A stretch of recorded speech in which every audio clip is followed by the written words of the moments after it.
ኤሚሊያኖ ማርቲኔዝ ሊጉን ሳይለቅ አዲስ ፈተና መጋፈጥ እንደሚፈልግ ማሳወቁ ወደ ዩናይትድ ሊያመራ እንደሚችል ጠቋሚ ነው በሚል እንዲተረጎም ማስገደዱን እንግዲህ የተለያዩ ምንጮች የዘገቡት ይገኛሉ። በተለይ አስቶን ቪላዎች የኤሚ ማርቲኔዝን ተተኪ በማፈላለግ ተጠምዷል። እንደሚታወቀው በርካታ ክለቦች ዩናይትድም እንዲሁም ደግሞ ማንቸስተር ሲቲም በጥብቅ የሚፈልጉት ሉካስ ቼቫሊየርን የተባለውን የግብ ጠባቂ ለማስፈረም 40 ሚሊዮን ዩሮ አቅርቧል። ይህንን መረጃዎችም የሚጠቁሙ ጉዳዮች እየወጡ ነው የሚገኙትና ኤሚሊያኖ በቪላ ፓርክ ሊቆይ የሚችልበት እድል ጠባብ ስለመሆኑ እንግዲህ የሚጠቁሙ ጉዳዮች ናቸው። አርጀንቲናዊ የዓለም ዋንጫ አሸናፊ ተጫዋች ነው ማርቲኔዝ። በተለይ አርሰናል ለቆ ወደ አስቶን ቪላ ካቀና በኋላ ከብሔራዊ ቡድን ጋር ያደረገው እንቅስቃሴና ስኬቱ መጎናጸፉም እንዲሁም ደግሞ በክለብ እንቅስቃሴም ከአስቶን ቪላ ጋር በአመት በተለይ የግል እንቅስቃሴው አስደናቂ ከመሆኑ ጋር በተያያዘ በአሁኑ ሰዓት ዓለማችን ላይ ከሚገኙ ምርጥ ግብ ጠባቂዎች ተርታ ስሙ እንዲካተት ያስቻለውን አይነት እንቅስቃሴ ሲያደርግ የቆየ ተጫዋች ነው ኤሚሊያኖ ማርቲኔዝ። በቪላ የሚኖረው ቆይታውን አጣብቂኝ ውስጥ የወደቀ ጉዳይ መሆኑን ተከትሎ የተለያዩ ክለቦች ተጫዋቹን ማግኘት በሚችሉበት ሁኔታ ላይ ያለውን ጉዳይ ለማጣራት ጥያቄ እያቀረቡ ይገኛሉ ተብሏል።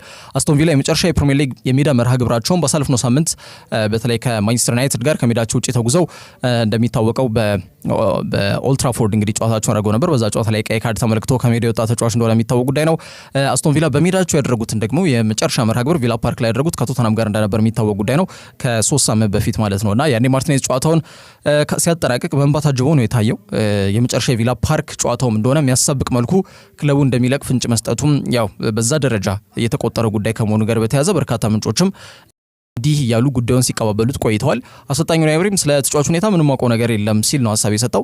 ምንጫቸው ከወደ አርጀንቲናዊ ዘገባዎች ደግሞ እንደሚጠቁሙት ከሆነ የካታላኑ ክለብ ባርሴሎና እንዲሁም የፕሪሚየር ሊጉ ክለብ ማንቸስተር ዩናይትድ ኤሚሊያኖ ማርቲኔዝ የቡድናቸው ቁጥር 1 ግብ ጠባቂ እንዲሆን ፍላጎት እንዳላቸው ጠቁሟል። ባርሴሎናዎች ግን አሁንም ፊታቸውን ወደ ዮሃን ጋርሺያ ያዞሩ ይመስላል። ለዚህ ተጫዋች የሚጠየቀውን የውል ማፍረሻ በመክፈል ተጫዋቹ ሁነኛ በተለይ ደግሞ በጊዜ ሂደት የባርሴሎና ምናልባት በቀጣዩ ዓመት 2025-2026 የውድድር ዘመን ላይ በጣም ተፎካካሪ ሊሆን የሚችል ግብ ጠባቂ እንዲሁም ደግሞ ከዛ ባለፉት ጊዜያቶች ላይ ደግሞ ወይም ደግሞ ከ2026-2027 የዛሬ 2 ዓመት ጀምሮ በሚኖሩት የውድድር ዘመኖች ላይ ግን የባርሴሎና ቁጥር 1 ግብ ጠባቂ እንዲሆን ዮሃን ጋርሺያን ለማድረግ እንግዲህ ከፍተኛ ፍላጎት አላቸው። በዚህ ረገድም ይህንን ተጫዋች ለማስፈረም ከጫፍ ደርሷል የሚሉ መረጃዎች ናቸው በስፋት እየወጡ የሚገኙት። ከዛ ጋር በተያያዘ አሁን ማንቸስተር ዩናይትዶች ናቸው በዋናነት ይህንን ተጫዋች ለማስፈረም ከፊት እየተንቀሳቀሱ የሚገኙት ማለት ነው። በአጠቃላይ ክለቡ አስቶን ቪላ ለ32 ዓመቱ ማርቲኔዝ ምንም አይነት ጥያቄ እንዳልቀረበላቸው ነው እስካሁን እየተናገሩ የሚገኙት። ተጫዋቹ ግን በግሉ ፕሪሚየር ሊጉ መልቀቅ እንደማይፈልግ እንዲሁም ደግሞ በትልቅ ክለብ መፎካከር የሚችልበት እድል ካለ ለዛም ዝግጁ ስለመሆኑ የሚጠቁሙ ጉዳዮች ናቸው እየወጡ የሚገኙት። ይህ ማለት እንደ ማንቸስተር ዩናይትድ አይነት ቡድኖች ውስጥ ተቀላቅሎ አዲስ ፈተና ማየት ይፈልጋል ተብሏል። ስሙም ከዩናይትድ ጋር ብቻም ሳይሆን ከኒውካስል ዩናይትድ ከሳውዲ ክለቦች ጋርም በተደጋጋሚ ኤሚ ማርቲኔዝ የተያዘ ይገኛል። የአርጀንቲና ግብ ጠባቂ እስከ 2029 በቪላ ፓርክ ጸንቶ እንዲቆይ የሚያስገድድ ኮንትራት እንዳለውም የሚታወቅ ጉዳይ ነው። ግን ወዴት ያምራል ምናልባት ክለቡ የሚለቅ ከሆነ የሚለው ጉዳይ ይጠበቃል። ተጫዋቹ ግን በፕሪሚየር ሊግ አዲስ ፈተና መጋፈጥ ይፈልጋል የሚባሉ ምናልባት ለማንቸስተር ዩናይትድ ትልቅ ዜና እንዲሆን ያደርጓል ተብሏል። ከዛው ሉካ ሞድሪች ኤሲ ሚላን ለመቀላቀል እጅጉን ተቃርቧል ተብሏል። የውድድር ዘመኑ ሲጠናቀቅ እንግዲህ ኮንትራቱ ከሎስ ብላንኮሶች ጋር የሚጠናቀቀው አንጋፋው ክሮኤሽያ አማካይ መስመር ተጫዋች ሉካ ሞድሪች ከማድሪድ ጋር እንደሚለያይ ቀደም ብሎ እንግዲህ ያሳወቀው ጉዳይ እንደሆነ ይታወቃል። አዲሱ አሰልጣኝ ጃቪ አሎንሶ ሞድሪችን እንግዲህ ለአንድ ዓመት እንኳን በክለቡ ማቆየት እንደሚፈልግ የሚጠቁሙ መረጃዎች ቢወጡም አብረው ተጫውተዋል በሪያል ማድሪድ በተለይ በላዴሲማ የሚባለው ወይም ደግሞ 10ኛውን የሻምፒየንስ ሊግ ክብራቸውንም ሲያሳኩ እንደሚታወቀው የአውሮፓ ሻምፒየንስ ሊግ አብዮታቸውን ያቀጣጠሉበት ጊዜ ነው በካርሎ አንቸሎቲ ስር። ያኔ ጃቪም ሞድሪችን በአማካይ መስመር ላይ አብረው መጫወታቸው የሚታወቅ ጉዳይ ነው። ከዛ ነው ወደ ሙኒክ ያቀናው ጃቪ አሎንሶ ማለት ነው። ታዲያ ሞድሪችን ማቆየት ይፈልጋል፣ ግን ከዚህ ዓመት በዘለለ ከክለቡ ጋር የሚቀጥልበት እድል እጅግ በጣም ጠባብ ስለመሆኑ እየተገለጸ የሚገኘው ሊትል ሞዛርት እየተባለ የሚጠራው ሞድሪች በ39 ዓመቱ እንኳን እንደ ወይን በጣም ሜዳ ላይ እያደረ እየጣፈጠ የሚገኝ ተጫዋች መሆኑን እያየን እንገኛለን። በዚህ ዓመት ተሰልፎ የተጫወተው በጣም በርካታ ጨዋታዎችን ነው። የክህሎት መዳከም ሳይታይበት ነው ከማድሪድ ጋር የሚለያየው። የአቅም ሊሆን ይችላል፣ ክህሎት ግን መዳከም የሚባል ነገር ተጫዋቹ ላይ እያየን አይደለም። በዚህ ዓመትም በተለይ ከሉካ ሞድሪች ጋር በተያያዘ ማለት ነው በሚሰለፍባቸው ጊዜያቶች ላይም በተደጋጋሚ የክህሎት ክፍተት ስለማይታይበት ማለት ነውና በማድሪድ 6 ጊዜ የአውሮፓ ሻምፒየንስ ሊግ ክብሮችን ማሳካት ከቻሉ ውስን ተጫዋቾች መካከል ስሙ ይጠቀሳል። እንግዲህ ከካሴሚሮና ከቶኒ ክሮስ ጋር የነበራቸው የአማካይ መስመር ጥምረት በእግር ኳስ ቤተሰቡም የሚረሳ አይደለም። 13 ዓመት በዚህ ክለብን አሳልፎ 28 የዋንጫ ክብሮችን ከሪያል ማድሪድ ጋር ማሳካት ችሏል። በግሉ ደግሞ በሊዮኔል ሜሲና በክርስቲያኖ ሮናልዶ ብቻ የነገሱበትን የወርቅ ኳስ ወይም የባሎን ዶር ክብርን በተለይ በ13 ተከታታይ ዓመታት እነዚህ ተጫዋቾች ሲፎካከሩበት ከቆዩ በኋላ 2019 ይህንን ፕሪስቲጂየስ የተባለውን ወይም ደግሞ አንድ ተጫዋች በእግር ኳስ ህይወቱ ማሳካት የሚፈልገውን የግል ትልቁን ክብር በ2019 መጎናጸፍ የቻለ በእግር ኳስ ከታዩ እጅግ በጣም አስደናቂ አቅም ያላቸው የአማካይ መስመር ተጫዋቾች ተርታ ስሙ የሚካተታል ሉካ ሞድሪች። ከሎስ ብላንኮሶች ጋር በዚህ ዓመት ይለያያል። 39 ዓመቱ ላይ ነው የሚገኘው። በዚህ ዓመት ቀደም ብዬ በርካታ ጨዋታዎች ያልኩት 55 ጨዋታ ነው የተጫወተው፣ 4 ጎል አስቆጥሮ 9 ኳስ አመቻችቶ አቀብሏል። በአጠቃላይ በሪያል ማድሪድ የ122 ዓመት ታሪክ ውስጥ በዋንጫ እጅጉን የተሽቆጠቆጠ ጊዜን ካሳለፉ ተጫዋቾች መካከል ሞድሪች ስሙ ይጠቀሳል። 28 የዋንጫ ክብሮችን ያሳካው በ13 ዓመት ቆይታው። ታዲያ ይህንን በጣም አስደናቂ የሚባል የእግር ኳስ ሂደቱን በተለይ በነጩ ማሊያ ማለት ነው ፍጻሜውን ያገኛል ማለቱን ተከትሎ ወዴት ያመራል የሚሉት ጉዳዮችም ጎን ለጎን ከዚህ ተጫዋች ጋር በተያያዘ ሲጠየቅ የነበረ ርዕሰ ጉዳይ ነው። ስሙ ከሜጀር ሊግ ሶከር ክለቦች እንዲሁም ከሳውዲ ክለቦች ጋር በተደጋጋሚ ቢያዝም ሊትል ሞዛርት አሁንም ሉኪታ በአውሮፓ ጸንቶ የሚቆይ ነው የሚመስለው። ሮሳኔሪዎቹ ወይም ኤሲ ሚላኖች ተጫዋቹን ለማስፈረም አሁን ባለው ወቅት ሁኔታ ቨርባል አግሪመንት ላይ ለመድረስ ተቃርቧል ተብሏል። ወይም ደግሞ በቃል ደረጃ ከስምምነት ላይ ለመድረስ እጅጉን የተቃረቡ ተቋማት ናቸው። ኤሲ ሚላን እንደ እግር ኳስ ክለብ ማለት ነው። ሉካ ሞድሪችን በጣሊያን ሴሪያ ተጫውቶ አያውቅም በእግር ኳስ ታሪኩ። አዲሱ የሚላን አሰልጣኝ ማርሲሚሊያኖ አሌግሪ ደግሞ ሞድሪች አሁንም በትልቁ መድረክ ጥሩ ግልጋሎትን መስጠት የሚያስችል አቅም እንዳለው ያምናሉ። ከክለቦች የዓለም ዋንጫ በኋላ በነፃ ዝውውር ወደ ሳንሲሮ እንደሚያቀና ታማኒው ጋዜጠኛም ጂያንሉካ ዲማርዞ እየዘገበ ነው የሚገኘው። ሉኪታ እንግዲህ ቀጣይ መስከረም ወር ሲመጣ 40 ዓመቱን ይደፍናል። ከወዲሁ በጣም ቢዝነስ ላይ የተሰማራ ተጫዋች ነው ሞድሪች። በተለይ ሻምፒዮንሺፑን ቡድን ስዋንሲ ሲቲ ላይ መዋለ ንዋዩን በማፍሰስ የዚህ ክለብ አነስተኛ ድርሻ ባለቤት እንደሆነ ይታወቃል። በኤሲ ሚላን እንግዲህ በቀጣይ ምናልባት ልንመለከተው የምንችልበት እድል ሰፊ ስለመሆኑ እየተገለጸ ይገኛል። ከዛ ውጪ የቼልሲ እግር ኳስ ክለብ የዌስትሃሙን መሐመድ ኩዱስን ማስፈረም የሚችልበት ሁኔታ ተመቻችቶላቸዋል ሲል ስካይ ስፖርት ዘግቧል። እንግዲህ በአርሰናል በጣም በጥብቅ ሲፈለግ የነበረ ተጫዋች ነው መሐመድ ኩዱስ። እዚህ ተጫዋች ላይ ያላቸውን ፍላጎቶች ግን በተለይ መድፈኞቹ አጠናክረው መቅረብ አቅቷቸዋል። ያንን ተከትሎ በዝውውሩ በቼልሲ አሁንም ሊረቱ የሚችሉበት እድል ሰፊ ይመስላል የሚሉ መረጃዎች ናቸው እየወጡ የሚገኙት። ዌስትሃም ያው ኩዱስን ለገበያ አውጥተውታል። ምክንያቱም አሁን ገቢ ማግኘት ስላለበት ነው። ክለቡ ግራም ፖተር በአሰልጣኝነት ከተሾሙ በኋላ ክለቡን ብዙ ለውጥ እንግዲህ እንዲፈጠርበት አድርጓል የሚለው ራሱን የቻለ ትልቅ ጥያቄ ነው። በእንቅስቃሴም እንዲሁም ደግሞ በአጠቃላይ ሜዳ ላይ የሚያሳዩት ፐርፎርማንስ ብቻም ሳይሆን በውጤትም እንደው እንቅስቃሴያቸውን ራሱ በውጤት ማጀብ በሚለው ጉዳይ ላይ ትልቅ ክፍተቶች እየታዩበት ይገኛሉ። ግራም ፖተር ማለት ነው። ያጠናቀቁበትም የውድድር ዘመን ያንን ነው በግልጽ የሚያመላክተው ከዌስትሃም እግር ኳስ ክለብ ጋር በተያያዘ ማለት ነው። በቀጣይ ዓመት ግን በጣም ጥሩ ለውጦችን ማድረግ መቻል ይጠበቅበታል ተብሎ ይገመታል። በዛ ሂደት ደግሞ ስብስባቸውን ለማጠናከር ይበልጥ ቁልፍ የሚባሉ ተጫዋቾችን መሸኘት መቻል ይጠበቅባቸዋል። በዛ ረገድ ከፊት ስሙ የሚጠቀሰው መሐመድ ኩዱስ ነው። ከአሰልጣኝ ግራም ፖተር ያጫወት ፍልስፍናና መንገድ ጋርም ተጣጥሞ ይሄዳሉ የሚለው ራሱን የቻለ ትልቅ ጥያቄ ሆኖ እየተገለጸ ነው የሚገኘው። ቼልሲዎች ያው ተጫዋቹ ላይ ፍላጎት አላቸው። ግን ቼልሲ እግር ኳስ ክለብ ስብስባቸው ውስጥ ያለው በጣም በርካታ የአጥቂ መስመር ተጫዋቾች አሉ፣ የአጥቂ ባህሪን የተላበሱ ተጫዋቾች አሉ በሚለው ይስተካከል በርካታ ናቸው። ስለዚህ ኩዱስን እንጨምረው ወይስ ደግሞ አንጨምረው በሚለው ጉዳይ ላይ የቼልሲ እግር ኳስ ክለብ ውስጣዊ ንግግሮች ላይ ይገኛሉ። አሁን ባለው ወቅት ሁኔታ ቼልሲ እንግዲህ ስብስባቸውን ቁጥር ቀንሰው ጥራቱን ግን የጠበቀ ስብስብ ይዘው ለመቅረብ ከፍተኛ ጥረት ያደርጉበታል ተብሎ ይገመታል። እንግዲህ በዚህ የዝውውር መስኮት ላይ እንደሚታወቀው ጂሚ ጊትንሰን ከጫፍ ደርሷል ከቦሩሲያ ዶርትመንድ። ግን ከክለቦች የዓለም ዋንጫ በፊት ይህንን ተጫዋች ለማስፈረም እጅጉን ይቻኩላሉ ተብሎ አይገመትም። ሊያም ዴላፕ ደርሷል ብሪጅ በቀጣይ ሳምንት በሚጀምረው የክለቦች የዓለም ዋንጫ ላይም የስብስቡ አካል ሆኖ ወደ አሜሪካ የሚያቀና ይሆናል ተብሏል። እንግዲህ ቼልሲዎች ቀጣዩ ሃሪኬን ይሆንልናል ብለው ነው የሚገምቱት ከሊያም ዴላፕ ጋር በተያያዘ ገና 22 ዓመቱ ነው። ጥሩ ሚጫ አብሮት በተለይ ጥሩ አቅም ያለው ተጫዋች ካለ ተጫዋቹ ዴሊቨር ማድረግ ይችላል። ጎል ኳስና መረብን በተደጋጋሚ ማገናኘት የሚችል አቅም እንዳለው በኢፕስዊች ያስቆጠራቸው 12 ጎሎች ማሳያ ናቸውና ጃክሰን ጥያቄ ምልክት የሚነሳበት የአጥቂ መሰል ተጫዋች በቀጣይ ዓመት ተቀያሪ ወንበር ላይ መውረዱ ማይቀር ጉዳይ ስለመሆኑ እየተገለጸ ይገኛል። በአጠቃላይ መሐመድ ኩዱስ ስሙ ከአርሰናል ጋር ሲያዝ እንደሚታወቀው ለመጀመሪያ ጊዜ አይደለም። ሌላውን የለንደን ከተማ ክለብ የሆነውን ዌስትሃምን 40 ሚሊዮን ፓውንድ እንግዲህ ወጥቶበት ከመቀላቀሉ በፊት ገና በሆላንዱ ክለብ አያክስ ቤት እያለም ጀምሮ ማለት ነው ተጫዋቹን የማስፈረም ፍላጎቱ አርሰናል ጋር ነበረ። ግን ከፍላጎቱ የዘለለ እንቅስቃሴ አያደርግም አርሰናል። እንደሚታወቀው ተጫዋቹ ያንን ተከትሎ ወደ ዌስትሃም ሲያቀናም ታዛቢ ነበሩ። አሁን ደግሞ ወደ ቼልሲ ተጫዋቹ ለማስፈረም ከወሰነ ማለት ነው ቼልሲ በራሳቸው ይወሰናል። ከወሰኑ ተጫዋቹ ማስፈረም ይችላሉ። ካልወሰኑ ግን ተጫዋቹን ለማስፈረም ለሌሎች ክለቦች በሩ ክፍት ይሆናል ማለት ነውና ምናልባት ተጫዋቹን ወደ ቼልሲ የሚያቀና ከሆነ አሁንም አርሰናሎች ይህንን ዝውውር እንደሚታዘቡ መናገር ይቻላል። ከዛ ውጪ ሊቨርፑል የሉዊስ ዲያዝን ዝውውር እንግዲህ ገጥቶታል የሚባለው ወይም ደግሞ ሊቨርፑል የሉዊስ ዲያዝ ዝውውር እንዳይከናወን መንገዱ ላይ ቆሟል ተብሎ የተገለጸኛል። ተጫዋቹ በጣም ስሙ በስፋት ከካታሎኑ ጋር እየተያዘ ይገኛል። ከካታሎኑ መንደር ከሆነው ክለብ ባርሴሎና ጋር ስሙ በስፋት በጥራትም ሲያዝ ነበረ ከሉዊስ ዲያዝ ጋር በተያዘ ማለት ነውና ተጫዋቹም የማቅናት ፍላጎት እንዳለው ነበር መረጃዎች በስፋት የሚጠቁሙት። ክለቡ ሊቨርፑል ግን ዝውውሩ እንዳይከናወን በመንገዱ ላይ ቆሟል ተብሏል። ወይም እንቅፋት እንደሆኑ ዴቪድ ኦርነስቲን ታማኒነትን ካተረፉ ጋዜጠኞች መካከል አንዱና ዋነኛው ነው ይህን መረጃ ይዞ ተወጥቷል። ይህ ማለት የባርሴሎና ጥያቄ ሊቨርፑሎች ከአንዳንድ ውድቅ አድርገውታል ማለት ነው። ያንስ ዲተር ፍሌክ ቁጥር 1 የክረምቱ ዋነኛ ኢላማቸው ዲያዝ ነበር። እንግዲህ ይህን ደግሞ በጣም መሆኑን ወይም ደግሞ ቁጥር 1 ኢላማቸው መሆኑን በርካታ ምንጮችም ከዚህ በፊት ሲገልጹት መቆየታቸው አይዘነጋም። ኮሎምቢያ ክንፍ አጥቂ ተጫዋች ሉዊስ ዲያዝ ስሙ በሊቨርፑል ይቆያል ከሚለው ይልቅ ከክለቡ ለመሰናበት ተቃርቧል በሚለው ጉዳይ በተደጋጋሚ ሲዘገብ መቆየቱ አይዘነጋም። የስፔኑ ሙንዶ ዲፖርቲቮ ዲፖርቲቮ እንደዘገበው ከሆነ ብሉግራኖቹ የኔግራ ክንፍ የማጥቃት እንቅስቃሴ ላይ መሰረት የሚያደርግ ተጫዋች መዳረሻው ስፖቲፋይ ካምፑን ወይም ደግሞ ሎስ ኮምፓኒስ እንዲሆን ለማድረግ ሲንቀሳቀሱ ቆይቷል።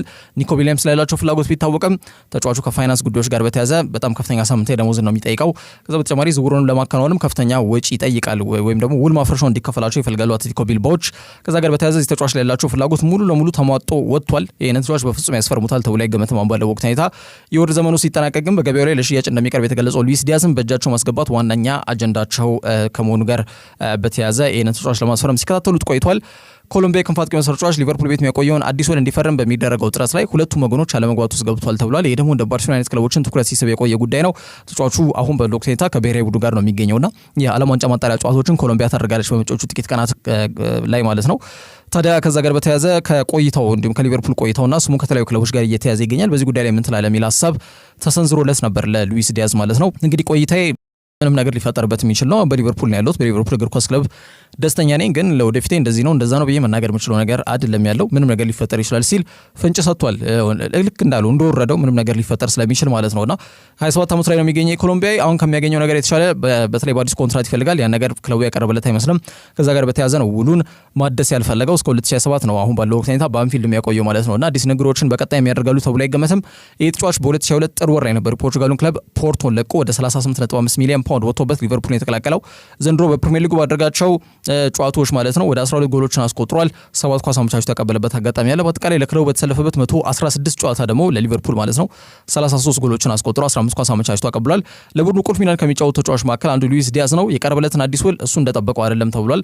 ሃንሲ ዲተር ፍሊክ የተጫዋቹ የአጥቂ ቦታ ላይም በፎልስ ናይን ማለት ነው መጫወት ይችላል። በተፈጥሮ የግራ አጥቂ መስመር ቦታ ላይም ልዩነት ፈጣሪ እንቅስቃሴዎችን ማድረግ የሚችል ተጫዋች መሆኑን ተከትሎ የክለቡ የክረምት የዝውውር መስኮት ዋነኛው እቅድ እንዲሆን ለክለቡ ቴክኒካል ዳይሬክተር ዴኮ አሳውቋል። ያው ዴኮም ደግሞ ተጫዋቹን ለማስፈረም ይፋ በሆነ መልኩ ጥያቄ አቅርበው ነበረ። ሊቨርፑሎች ከአንዳንድ ነው ይህንን ጥያቄ ውድቅ ያደረጉት። አርነ ስሎት እዚህ ተጫዋች ላይ ብዙ ቀልድ የሚያውቁ አይመስልም። በጣም ጥሩ አቅም ያለው ተጫዋች ነው። ልዩነት ፈጣሪ እንቅስቃሴዎችን ሲያደርግ በተደጋጋሚ በዚህ ፕሪሚየር ሊግ የውድድር ዘመን በተለይ ሻምፒዮን በሆኑበት ዓመት ላይ የዲያዝ ሚና በጣም ከፍተኛ እንደሆነ ጠንቅቀው ተረድተዋል። ስለዚህ ሌላው ቢቀር ቢያንስ ይህንን ዓመት አቆይተው እስከ ቀጣይ ዓመት ግን ኮንትራቱን እንዲያድስ ንግግር ያደርጉና ተጫዋቹንም ቢሆን ውሉን የማደስ ፍላጎት ከሌለው ግን በቀጣይ ዓመት ለሽያጭ ሊቀርብ በት ድል ሰፊ ስለመሆኑ እየተገለጸ ይገኛል ማለት ነው። ባርሴሎናዎች አሁን ሙሉ ለሙሉ ፊታቸውን ወደ ማርከስ ራሽፈርድ ያዙራሉ ተብሎ ነው የሚገመተው። ፕላን ኤያቸው ዲያዝ ነው፣ ፕላን ቢያቸው ራሽፈርድ ነበር። ፕላን ኤው እንደማይሳካ አውቀዋል። ሞክረው የከሸፈ ጉዳይ ነው። ስለዚህ ወደ ሙሉ ለሙሉ ፊታቸውን ወደ ማርከስ ራሽፈርድ ያዙራሉ ተብሎም ይገመታል። ከዛ ውጪ አርሰናል ግሪካዊውን ኮከብ ካሬትሳስን እንግዲህ ለማስፈረም ከስምምነት ላይ ደርሷል ተብሏል። ያው ብዙ አይታወቅም። ይህ ስም ገና 17 ዓመቱ ነው። ተጫዋቹም አጥቂ አማካይ መስመር ተጫዋች ነው። በቤልጂየሙ ክለብ ጌንት እየተጫወተ ይገኛል።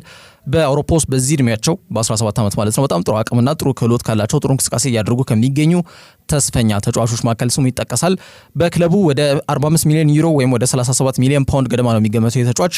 መድፈኞቹ እንግዲህ ተጫዋቹን ለማስፈረም አሁን እጅግ በጣም ከጫፍ ደርሷል ተብሏል። ምናልባትም የክረምት የዝውውር መስኮት ሁለተኛ ፈራሚያቸው ሊሆን ይችላል ተብሎ የተገለጸ ነው የሚገኘው። በዚህ ዓመት በጣም በፍጥነት ወደ ዋናው ቡድን ማደግ የቻለ ተጫዋች ነው። በዘንድሮ ባደረጋቸው 39 ጨዋታዎች 3 ጎል አስቆጥሮ 4 ኳስ አመቻችቶ ማቀበል ችሏል። ተጫዋቹ በዚህ ዓመት ከርቀት በተለይ ጌንት ላይ ያስቆጠራት ጎል የቤልጂየም ፕሮ ሊግ የዓመቱ ምርጥ ጎል ተብላ እንደተመረጠችለት ይታወቃል። ካሬትሳስ ከግሪክ ዜግነት ካላቸው ወላጆቹ በቤልጂየም የተወለደ ተጫዋች ነው። ከ18 ዓመት በታች ለቤልጂየም ብሔራዊ ቡድን ተጫውቶ አልፏል። ከዛ በኋላ ግን ዜግነቱን ወደ ግሪካዊ በመቀየር ለዋናው ቡድን እንግዲህ ባሳለፍነው መጋቢት ወር ላይ ጥሪ ቀርቦለት ተሰልፎ መጫወት የቻለ ተጫዋች ነው። እንደውም ስኮትላንድን 3-0 ሲያሸንፉ በዛ ጨዋታ ላይ ጎል አስቆጥሮ ነበር ይታወቃል።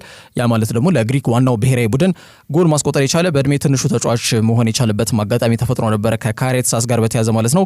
እንግዲህ ካሬትሳስ ስሙ ከተለያዩ አውሮፓ ውስጥ ከሚገኙ ታላላቅ ክለቦች ከባየር ሙኒክ ጀምሮ ሪያል ማድሪድ ጋር በተያያዘም ስሙ በስፋት ሲያዝ የቆየ ተጫዋች ነው። የግሪኩ የዜና አውታር ኤኤምኤንኤ ግን ተጫዋቹ እንግዲህ አርሰናልን ምርጫው በማድረግ እንግዲህ ወደ ሰሜን ለንደን ለማምራት ወስኗል ሲል ዘግቧል ማለት ነው። እንግዲህ ተጫዋቹ ባሳለፍነው ህዳር ወር ከክለቡ ጋር እስከ 2027 የሚያቆየውን ውል መፈረሙ የሚታወስ ጉዳይ ነው። የሚኬል አርቴታ እንግዲህ ሁለተኛው የክረምት ቀደም ብዬ እንዳነሳሁት የክረምት የዝውውር መስኮት ግዢ ይሆናል ተብሎ ይገመታል። ያው ዙቢሜንዲ ግልጽ አይደለም ይላሉ ብዙዎች፣ ግን ዝውውር የተጠናቀቀ ጉዳይ ስለመሆኑ እየተገለጸ ይገኛል።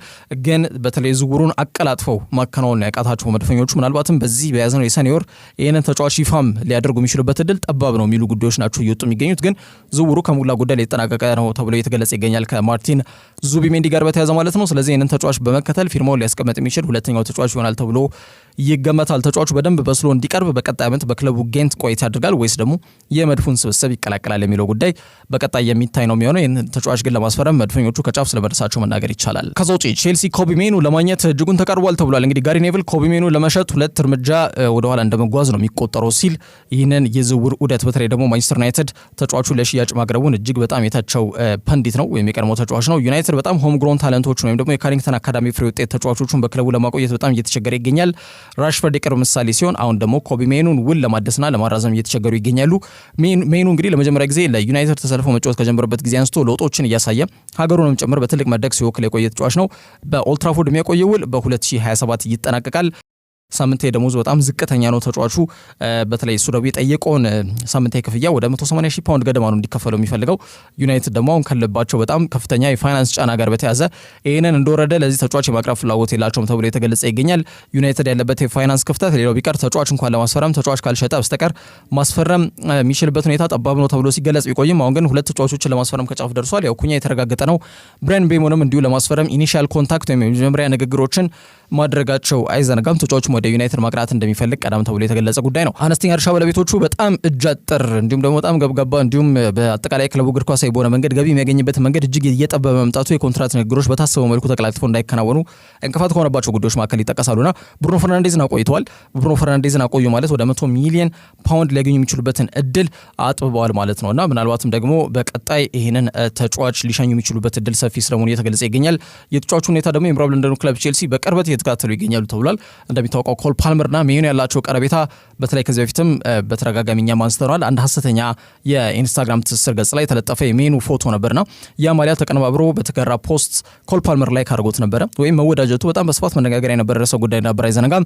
ይሄ ምኞት እንዳለው ወይም ደግሞ ኮቢ ሜኑ ቼልሲ እንዲቀላቀል ተጫዋቹ ፍላጎት እንዳለው እንዲሁም ደግሞ በግል መልእክቶቻቸው ላይ ይሄ አቻ ግፊትና እንዲሁም ክለቡ እንዲቀላቀል ማለት ነው ቼልሲን ጥያቄ ሊያቀርብ የሚችልበት እድል ሰፊ ስለመሆኑ አመላካሽ ነጥብ ነው ተብሎ ሲገለጽ ቆይቷል። ከሁሉም በላይ ቼልሲ ከኤንዞ ፈርናንዴዝ ከፍተኛ ሳምንታዊ ደሞዝ ለመገላገልም እንዲሁ አስበዋል ተብሏል። ቦታውን በተለይ በወጣቱ ሜኑ የመተካት ሀሳብ አላቸው በጊዜ ሂደት ማለት ነው። አሁን ባለው ወቅት ሁኔታ ግን ኤንዞን ለመፎካከር ነው። በጊዜ ሂደት ደግሞ ኤንዞን የሚተካ ተጫዋችም እንዲሆን ፍላጎት አላቸው ተብሏል። ተጫዋቹ ካለው አቅም እንዲሁም ክህሎት አንጻር የሚጫወታቸው የተለያዩ የአማካይ መስመር ቦታዎች አሉ። ያ ደግሞ ቨርሳታይልነቱን በደንብ ያሳያል። ወይም ደግሞ ተለዋጭ በሆነ መልኩ የትኛውን ቦታ ላይ መሰለፍ አቅም ያለው ተጫዋች ነው ኮቢ ሜኑ። ዘ ጋርዲያን እንደዘገበው ከሆነ በኦልድ ትራፎርድ ተጫዋቹ የመቆየት ሁኔታ እጅግ በጣም አጣብቂኝ ውስጥ ገብቷል። ቼልሲ ደግሞ የተጫዋቹ ሁኔታ በቅርበት ከመከታተልም አልፎ አሁን ባለው ወቅት ሁኔታ ይፋ የዝውውር ጥያቄ በመጪዎቹ ጥቂት ቀናቶች ላይ ያቀርባሉ ሲል ዘግቧል። አሰልጣኝ ማሬስካ ቀደም እንዳልኩት ነው ኤንዞ ሊፎካከር የሚችል ተጫዋች በስብስብ ውስጥ መኖር እንዳለበት ያምናል። ዘንድሮ በሁሉም ጨዋታዎች ሜኑ 26 ጊዜ ብቻ ነው ተሰልፎ የተጫወተው። 1 ጎል አስቆጥሯል፣ 1 ኳስ አመቻችቶ ማቀበል ችሏል።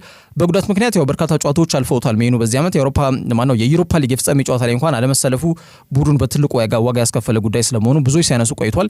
ወደ 1666 ደቂቃ ገደማ ብቻ ነው የተጫወተው ኮቢ ሜኑ ባሳለፍነው ጥር። በዩሮፓ ሊጉ ደግሞ የሮሜኒያውን ቡድን ስቶዋ ቡካሬስትን እንግዲህ ከሜዳቸው ውጪ ተጉዘው ወይም ኤፍሲኤስ የተባለውን የሮሜኒያ ቡድን ማለት ነው 2-0 ባሸነፉበት ጨዋታ ላይ ጎል አስቆጥሮ እንዲሁም ኳስ አመቻችቶ አቀብሏል። የጨዋታው ኮከብ የተባለበት አጋጣሚ የኮቢ ሜኑ የ2004 የ2005 የውድድር ዘመን ሃይላይቱ ነው። እንግዲህ ብሩኖን ያቆዩት ዩናይትዶች ኩኛን አስፈርመዋል። ቤሙን ደግሞ ይከተሏል ተብሎ ይገመታል። ስለዚህ ክለቡ ገቢ የሚያገኝበት መንገድ መዘርጋት አለባቸው ከፔሳር ጋር ተጣጥመው እንዲሄዱ ከተፈለገ ማለት ነውና ተጫዋች የመሸኘት ግዴታ ውስጥ ገብተዋል። ብሩኖን ደግሞ ማቆየት ተከትሎ ሜኑ ለመሸጥ ወይም ደግሞ መስዋዕት የሚሆነው ተጫዋች ይሆናል ተብሎ የተገለጸ ይገኛል። የምዕራብ ለንደኑ ክለብ ተጫዋቹን ለማስፈረም ንግሮች መጀመራቸው ታውቋል። የክለቡ የቀድሞ አንጋፋ ተጫዋች እንዲሁም ደግሞ በተለያዩ የዜና አውታሮችም ሊሆን ይችላል የጨዋታ አስተላላፊ ተቋማት ላይ ሊሆን ይችላል በፐንዲትነት ወይም ደግሞ በጨዋታ ትንታኝነት እየሰራ የሚገኝ የቀድሞ ተጫዋቻቸው ጋሪ ኔቭል በኩሉ የክለቡ አካዳሚ ፍሬ ውጤት የሆኑ ተጫዋቾችን መሸጥ 2 እርምጃ ወደ ኋላ እንደመጓዝ ነው የሚቆጠረው። እኔ አይታየኝም። ተጫዋቹ በጣም ጥሩ አቅም ያለው ተጫዋች ነው። በየትኛው መስፈርት ሜጀር ኢንቨስትመንት ነው አሁን የሚያስገኘው ለክለቡ የሚያስገኘውን ገቢ ሳይሆን መታየት ያለበት በቀጣይ ጊዜያቶች ላይ ለክለቡ የሚሰጠውን ግልጋሎትና እንዲሁም ደግሞ ተጫዋቹ በአጠቃላይ በዩናይትድ ላይ ተከ የሚባል ሚና ነው የሚወጣው። ከዛ ጋር በተያያዘ ተጫዋቹን መሸጥ 2 እርምጃ ወደ ኋላ መጓዝ ነው እኔ አይታየኝም ሲል ሀሳብ ሰጥቷል። በቀጣይ የዝውውር ምን መልክ ይኖረዋል የሚለው ጉዳይ ይጠበቅ። ከዛ ውጪ ማንቸስተር ዩናይትዶች ሩበን አሞሪም በጣም በጥብቅ የሚፈልገውን ተጫዋች ለማስፈረም ጠንካራ ነገሮችን በተለምዶ ይሄ ኮንክሪት ቶክስ የምንለውን ጉዳይ በይፋ መጀመራቸው ተገልጿል። እንግዲህ ተጫዋቹ ግልጽ በሆነ መልኩ ቪክተር ጊዮኬሬሽ ነው። ይህንን ስዊድናዊ ለማስፈረም አርሰናል ፍሮንት ራነር ይመስል ነበር ወይም ከፊት በመሆን በመሆን ፉክክሩን ሲመራ የሚገኘው ክለብ ስለመሆኑ ሲገለጽ ቆይቷል አርሰናል። አሁን ግን ዩናይትዶች ይህንን ተጫዋች በማስፈረም ከቀድሞ አሰልጣኙ ጋር እንዲጣመር በማድረግ ሂደት ላይ ጠንካራ ንግግሮችን መጀመራቸውን ቶክ ስፖርት እንዲሁም ፉትቦል ትራንስፈርስ ዋቢ አድርገው ይዘውት የወጡት መረጃ ያመላክታል። መነጋገሪያ አጥቂ ነው ቪክተር ጊዮኬሬሽ በአሁኑ ሰዓት አሞሪምን ተከትሎ ወደ ዩናይትድ ሊያቀና እንደሚችል የሚጠቁሙ መረጃዎች ናቸው እየወጡ የሚገኙት። ስዊድናዊ አጥቂ ካምና የቀጠለ እጅግ አስደናቂ እንቅስቃሴ እያደረገ ይገኛል። ታዲያ በዚህ አቋም ላይ እንዲገኝ እድል ከመስጠት አንስቶ መመሪያዎችን እንዲከተል በማድረግ ተጫዋቹ ለአሁኑ ማንነቱ በአሁኑ ሰዓት በርካታ ክለቦች እንዲፈለግ ምክንያት የሆነው ራሱ ሩበን አሞሪም ነውና የአጥቂ መስመር ተጫዋች በተለይ ደግሞ የቀድሞ አሰልጣኙ ሩበን አሞሪም ወደ ማንቸስተር ዩናይትድ ማቅናቱን ተከትሎ እሱም አብሮት ወደ ኦልድ ትራፎርድ የማቅናት ሀሳብ ካለው በሚል ጥያቄ ቀርቦለት እንደነበር አይዘነጋም ለቪክተር ጊዮኬሬሽ በኔሽንስ ሊግ መርሃ ግብሮች ላይና እዛ ብዙ አጥቂ አማራጮች አሉት እኔ እንኳን ማስፈልገው አይመስለኝም ሲል ምላሽ ሰጥቶበት እንደነበር አይዘነጋም። ግን ካስፈለገኝ ይሄዳሉ ማለት ነው ተብሎም ሲተረጎም መቆየቱ ይታወሳል። ግን አሁን አሰልጣኙ ዩናይትድም ይህንን ተጫዋች ማስፈረም ፍላጎታቸው ጠንክሯል ተብሏል። እንደሚታወቀው ሩበን አሞሪም ወደ ማንቸስተር ዩናይትድ ካቀና በኋላ እያንዳንዱን የሜዳ ላይ እንቅስቃሴ ላይ የሚሳተፉ ወይም ቋሚ ተሰላፊ ሆነው ቡድን ውስጥ የሚገኙ ተጫዋቾችን እየሞከረ ነው የሚገኘው በተለያዩ መርሃ ግብሮችና ጨዋታዎች ላይ። ቪክተር ጊዮኬሬሽ ላይ ግን አይኑ ስለማረፉ የቦታ መተካት መቻል እንዳለበት ያመነ ይመስላል የሚሉ ሀሳቦች ናቸው እየወጡ የሚገኙት።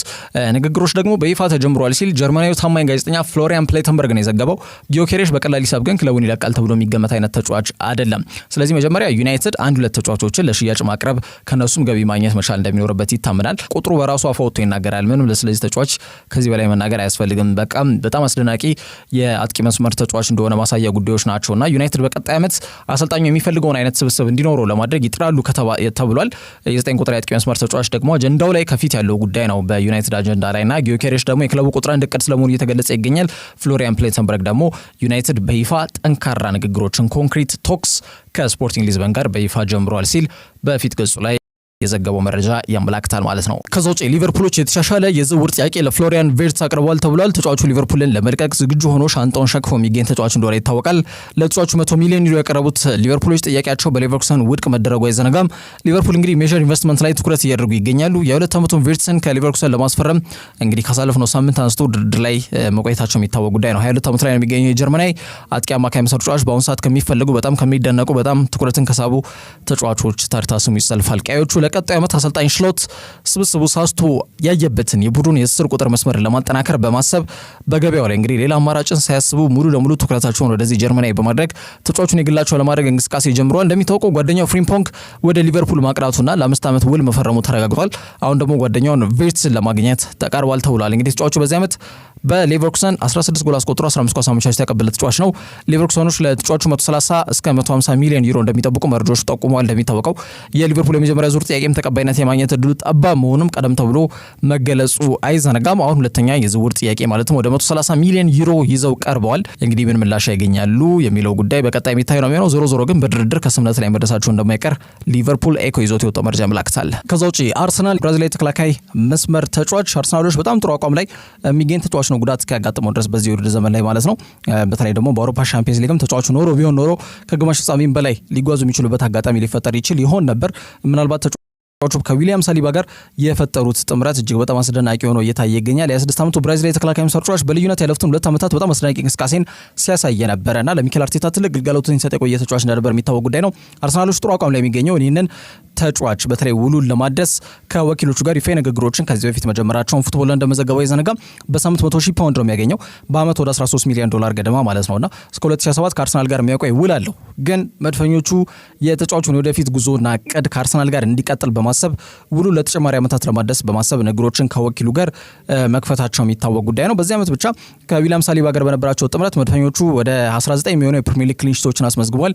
እንግዲህ በተለይ ደግሞ በዛ ሂደት አስደናቂ ከነበሩ ጥምረቶች መካከል በፕሪሚየር ሊጉ አምናም ካቻምናም ከነበሩ አስደናቂ ጥምረቶች መካከል የሁለቱ ተጫዋቾች ጥምረት በዋናነት ይጠቀሳል። ዴቪድ ራያ ባክ ቱ ባክ የወርቅ ጓንቱን እንዲያጠልቅ ከተጫዋቹ የግል አቅም እንዳለ ሆኖ ግን ደግሞ የተከላካዮቹን ጥምረት ትልቅ አስተዋጽኦ እንዳበረከተ የሚታወቅ ጉዳይ ነው። አምና 26 ጎሎችን ብቻ ያስተናገደ ጠንካራ ጥምረት እንደነበራቸው የሚታወቅ ጉዳይ ነው። ጋብሪኤል ማጋሌሽ ስሙ ከሳውዲ ክለቦች ጋር ሲያዝ መቆየቱ አይዘነጋም። አሁን ግን በእንግሊዝ ተረጋግቶ ከቤተሰቡ ጋር ይገኛል። የሚኬል አርቴታ የቀጣይ ፕሮጀክትም ትልቅ አካልና ከፍተኛ አስተዋጽኦና ሚና ከሚኖራቸው ተጫዋቾች መካከል ስሙ ይጠቀሳል። ታዲያ ለረጅም ጊዜ የመድፉ ደጋፊዎች ጥያቄ ሲያነሱ የነበረውና በትልቁ ደካማ ጎናቸው ተደርጎ የሚቆጠረው በጣም የሳሳውን የአርሰናል የተከላካይ መስመር ያጠናከረውን ይህንን ብራዚላዊን ኮከብ ውል በተለይ በዚህ ክረምት በጣም ተጣምደው የሚሰሩት ይሆናል ተብሎ ይገመታል ሲል ዘ ስታንዳርድ መዘገቡ ዘነጋም ለተጫዋቹ እስከ 2030 የሚያቆየውንና በተጨማሪ እንግዲህ 100,000 ፓውንድ ነው የሚያገኘው ተጨማሪ የሳምንታዊ ከፍተኛ ሂሳብ የሚያገኝበትን እድል አመቻችተው እንግዲህ ለተጫዋቹ ጋር